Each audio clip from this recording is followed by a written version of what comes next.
Ok. Entonces, para calcular la suma de los términos de una progresión geométrica, deberíamos nosotros conocer el primer término de la progresión, la razón, el número de términos de los que quiero calcular esta suma y restarles, ¿no? La razón elevado a la n menos 1. Y todo esto dividido para la razón menos 1. Entonces acá tenemos un ejemplo donde podemos ver cómo aplicamos esto. Entonces, halle la suma de los 6 primeros términos de una progresión geométrica cuya razón es 3 y a sub 1 es igual a 1. Muy bien, entonces acá tengo la ecuación, el reemplazo en el valor de a sub 1, voy a poner el valor de 1. La razón elevado a la n, la razón es 3, entonces pongo el 3, n es el número de términos, los 6 primeros términos, entonces pongo aquí el 6, 3 elevado a la 6. Le resto 1 y divido para la razón menos 1. La razón era 3 y resto el 1. Entonces, la suma de los 6 primeros términos, en este caso, es 364. Acá tengo más aplicaciones de los ejercicios. Esto va a ir en el deber, pero ustedes ven que es fácil. Aplicar la fórmula, reemplazar los valores. Ya, bueno, nosotros podemos hacer esto de forma infinita. Ya. Entonces, nosotros tenemos aquí que mientras más lejos esté, a ver, acá tenemos, ¿no es cierto? Entonces, consideremos un segmento AB, ¿ya? De longitud 1 y que lo dividimos a la mitad, suponiendo que en este caso nuestra razón es 2, ¿no? Luego me queda el segmento CB. Este segmento CB lo vuelvo a dividir en la mitad, ¿ya? Y me quedan, entonces el segmento CB sería un cuarto.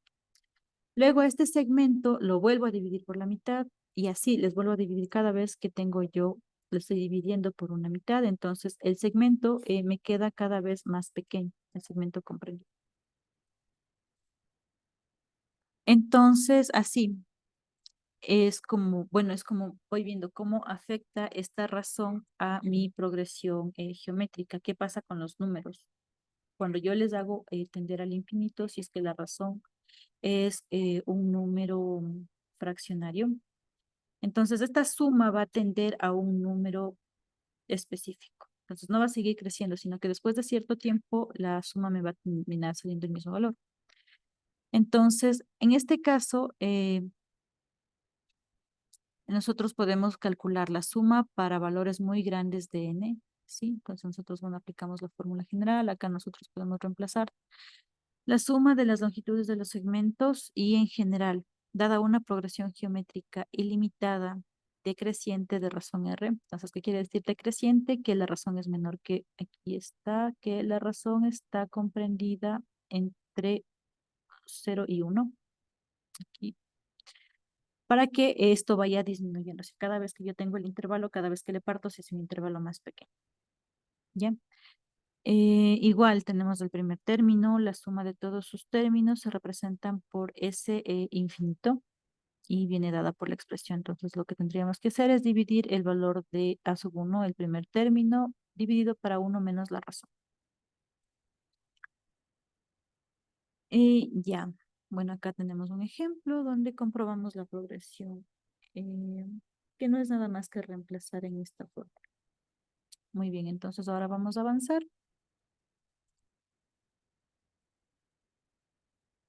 Así como teníamos la suma de los términos de la progresión geométrica, también podemos tener el producto de los términos de la progresión. Para esto ya nos han entregado una fórmula, ¿no? Lo que me interesa, bueno, no me interesa, sino que lo que puedo yo ver aquí es la aplicación de la fórmula sin la necesidad de verdad de estar multiplicando todos los términos. O sea, tengo una progresión geométrica y voy a multiplicar uno, el término 2, el término 3. Es demasiado engorroso si es que tengo demasiados términos, entonces puedo aplicar directamente la fórmula.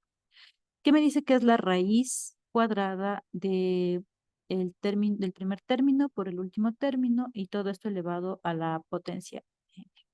¿Sí? Y el término a sub n ya lo podíamos calcular con la ecuación que teníamos al inicio para progresiones geométricas. Ya, muy bien, entonces ahora vamos a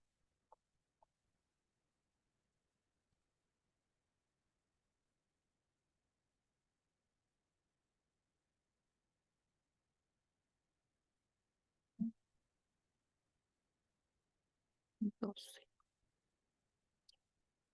Aquí. Vamos a ver lo que son las funciones trigonométricas. Las funciones trigonométricas eh,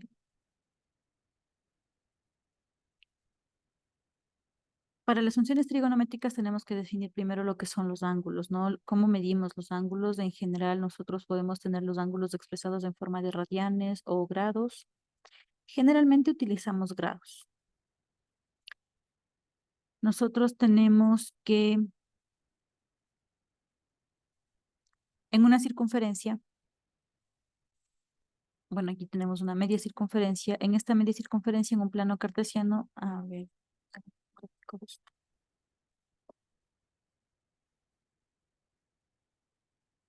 ya. Nosotros tenemos en general una circunferencia. Esta circunferencia representada en el plano cartesiano, que debe tener los ejes X y Y.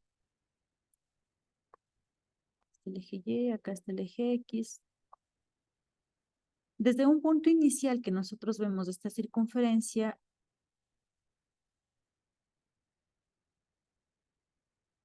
partimos del punto que corta en el eje de las X, lo vamos a llamar eje positivo de las X, desde el punto del eje positivo de las X. Y deberíamos medir los ángulos en sentido antihorario del reloj. De tal forma que cuando completamos la circunferencia y regrese yo al mismo punto, he completado una circunferencia con un ángulo de 360 grados o en radianes de 2 pi radianes. Entonces, si yo parto la circunferencia por la mitad, acá tendré un ángulo de 180 grados en total recorrido en ángulos, perdón, en grados. O si es que parto otra vez en la cuarta parte de toda la circunferencia, aquí yo tendré un valor de 90 grados. ¿Yep? Que es el ejemplo que tenemos acá nosotros, 90 grados. Cuando nosotros medimos los ángulos hacia arriba, son ángulos positivos. En el caso de que tomemos los ángulos hacia abajo del eje positivo de las X, aquí arriba son positivos. Y cuando se puede tomar hacia abajo, pero vamos a representarlo con el signo negativo. Cuando tomamos los ejes por debajo del eje positivo de las X. Muy bien.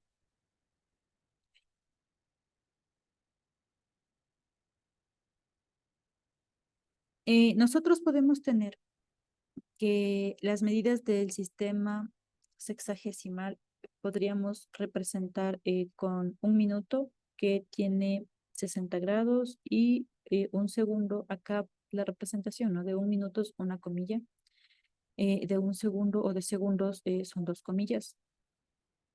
Y tenemos que un segundo es igual a 1/60 del minuto. ¿Ya? Entonces aquí nosotros tenemos la conversión de grado a minuto y de minuto a segundo.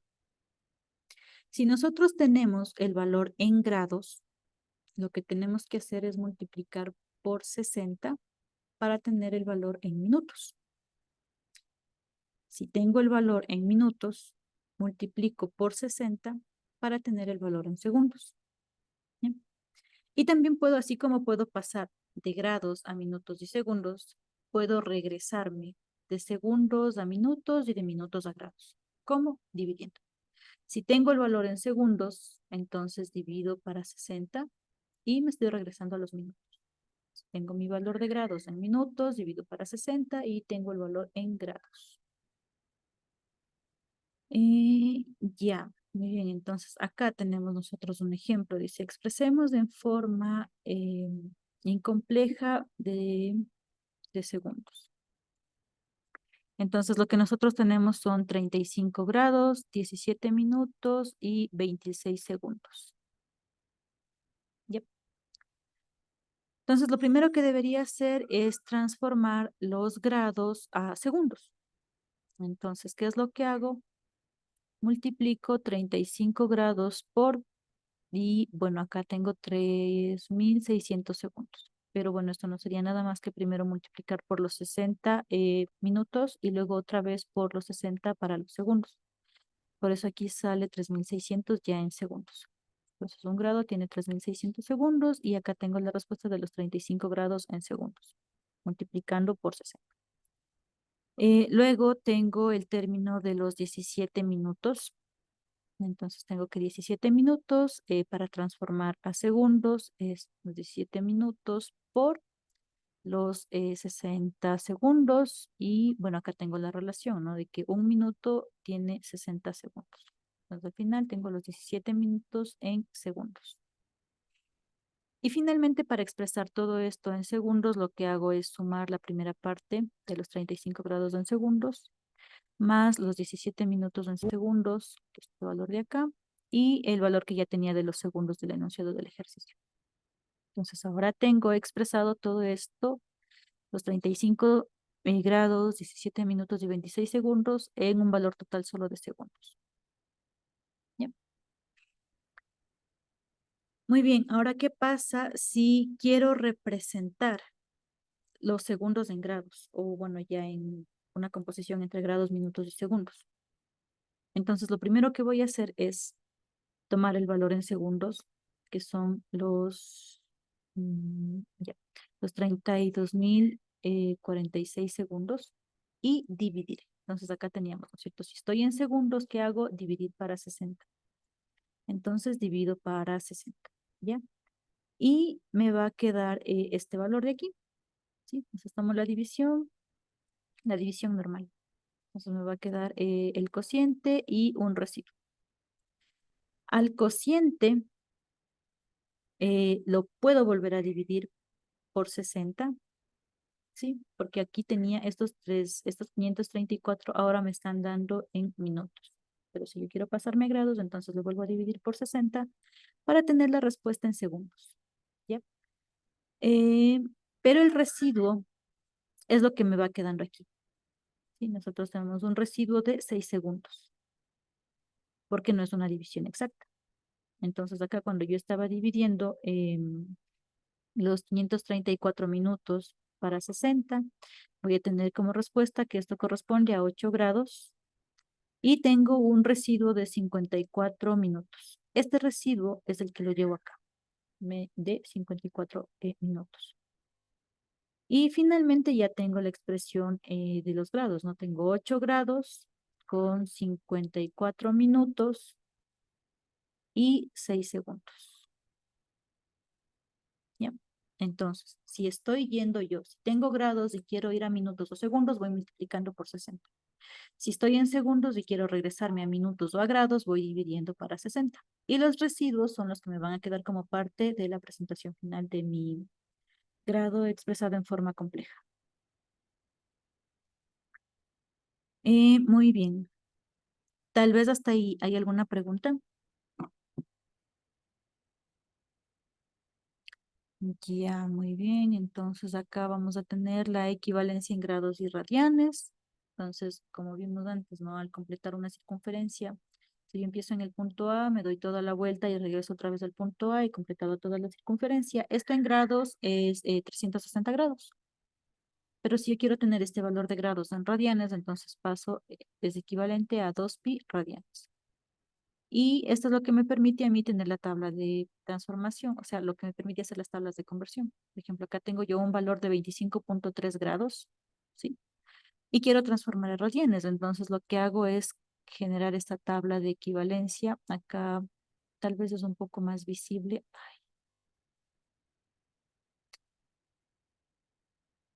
Tal vez es un poco más visible cuando se pone esto entre barras, ¿sí? Entonces yo aquí si pongo este, estoy generando mi tabla de equivalencia. Porque 2pi radianes es lo mismo que 360 grados. 2pi radianes es lo mismo que 360 grados. De tal forma que las unidades que estén con mi versión original, o sea, con mi valor original que esté en grados, puedan simplificarse con las unidades de mi tabla de conversión. Entonces, así lo que yo voy a tener es que multiplico los 25.3 por el valor de 2pi número, dividido para, bueno, y aquí serían 180, pero porque ya están eliminando el 2 por, entonces aquí están tomando están simplificando. La mitad de 1, acá me va a quedar 180. Y luego tengo que 25,3 grados, bueno, 25,3 por pi dividido para 180 es igual a 0,44 radianes. He pasado de un ángulo sexagesimal a radianes.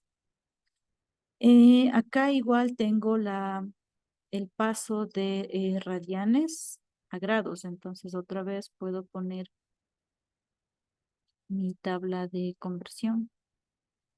Es un poco más visible, bueno, personalmente me gusta más en barras porque es más visible, ¿no? Porque 360 grados es equivalente a 2 pi radianes, es como multiplicar por un 1, porque son el mismo valor en diferentes unidades. De tal forma que, como ya habíamos dicho, si pueda yo simplificar las unidades del valor que yo tengo con las unidades de la conversión que estoy utilizando. Entonces, cuando ya no tengo unidades, puedo multiplicar tranquilamente los números. Entonces, aquí sería 5 pi por 360 y todo esto dividido para 12 por 2. Incluso podría simplificar el valor de pi y multiplicar únicamente 5 por 360 dividido para 12 por 2. Y al final me va a quedar 75 grados. ¿Sí? Entonces, así es como puedo pasar de grados a radianes o de radianes a grados. Ya.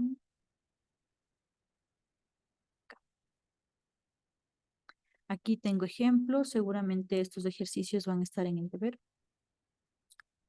Tengo lo que son las funciones trigonométricas. Nosotros tenemos una circunferencia. Y para esta circunferencia, cualquier punto P que yo anote en la circunferencia en el plano cartesiano, voy a tener una representación. La idea es lograr encontrar triángulos rectángulos. Entonces, cuando yo hago la proyección de este punto P para el eje X y con respecto al eje Y, si es que el radio es de 1, aquí tengo un ángulo de 90 grados. Igual acá tengo un ángulo de 90 grados. Entonces, lo que puedo hacer es ocupar las definiciones de senos y cosenos, donde el seno es el seno del ángulo alfa, es igual al cateto opuesto por la hipotenusa. ¿Cuál es el valor del cateto opuesto? Este de aquí, lo que está aquí marcado en color rojo. ¿Sí? Este es el valor del cateto opuesto. Y la hipotenusa en este caso es un radio 1. El coseno es el cateto adyacente, si estoy trabajando en este triángulo rectángulo de aquí. El coseno es el cateto adyacente, lo que estaría proyectado en este caso en el eje X. Es el cateto adyacente, la hipotenusa es 1, que tengo una circunferencia de radio 1. Ya, pero nosotros tenemos ángulos principales. Nuestros ángulos principales son el 0, el 30, 60, 90, son como que los principales. Y después vienen composiciones de estos. 90 más 30, 120. 90 más 60, 150. 90 más 90, 180. Entonces son ángulos principales que luego se van a ir escalando. ¿Ya? Y lo que yo tengo aquí es cuánto vale la función seno en cada uno de estos ángulos. Entonces, para el seno de 0 es 0. Entonces aquí, ¿qué hora es? Tengo un 4 minutos. Ya. Entonces aquí lo que yo tengo es la función seno. Si yo grafico otra vez mi circunferencia, y voy a dividirle igual en los ejes X y Y. ¿Ya? Lo que digo ahora es que si es que yo estoy aquí, entonces yo me imagino una línea en este punto, o sea, hasta aquí. Y tengo una abertura de este punto de 0 grados. Entonces, no ha cambiado, ¿cierto? Entonces, el seno, la función seno de 0 grados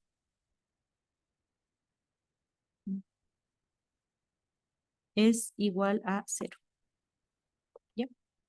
¿Qué tal que ahora tengo 30 grados? Entonces, esto, como les decía, está en sentido antihorario. Ahora tengo 30 grados. Resulta que del origen al nuevo punto me he movido hasta acá. Y aquí tienen que haber 30 grados. ¿Ya? Aquí tengo 30 grados. El seno de 30 grados es 1/2 o en radianes es bisextos. ¿Qué tal que me muevo ahora a 60 grados? Entonces, ahora me voy a mover 60 grados hasta acá. Aquí voy a tener los 60 grados desde el eje positivo de las X hasta que se encuentra con este vector. Acá tengo los 60 grados. El seno de 60 es raíz de 3/2. Ahora el seno de pi medios, o que sería el seno de 90 grados. Entonces me he movido hasta este punto de acá. Entonces desde el eje de las X hasta el nuevo punto que me moví, 90 grados. Aquí están mis 90 grados. El seno de 90 es 1.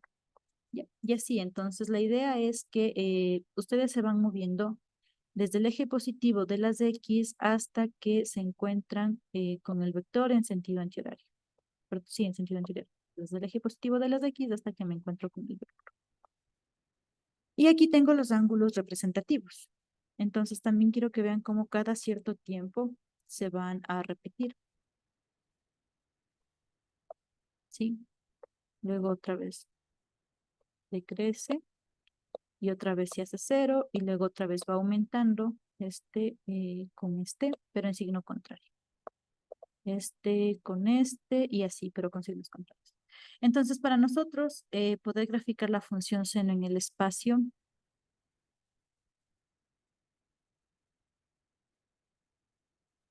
vamos a ir graficando cada uno de estos puntos en el eje de las X. Voy a poner el valor de, bueno, esto está expresado en valor de radianes y puedo expresar en función de grado también. Y voy viendo esta curva que primero va hacia arriba en forma de onda y luego hacia abajo en forma de onda y luego vuelve a subir y luego va a volver a bajar, va a mantener esta función, esta forma. Esto se conoce como la función seno y esta curva es una senoidal, ¿sí? Y siempre va a tener esta forma de ondita. Se llama función seno. Si es que empieza en el 0, es un seno. Acá deberíamos tener, sí, acá bueno, tenemos empieza en 0, entonces es un seno. El coseno tiene la misma forma, pero empieza en 1 acá. ¿Sí? Quiero que vean aquí cómo aquí está empezando la curva roja en el eje de las X y Y en 1. Entonces es una función coseno. Es una curva cosenoidal.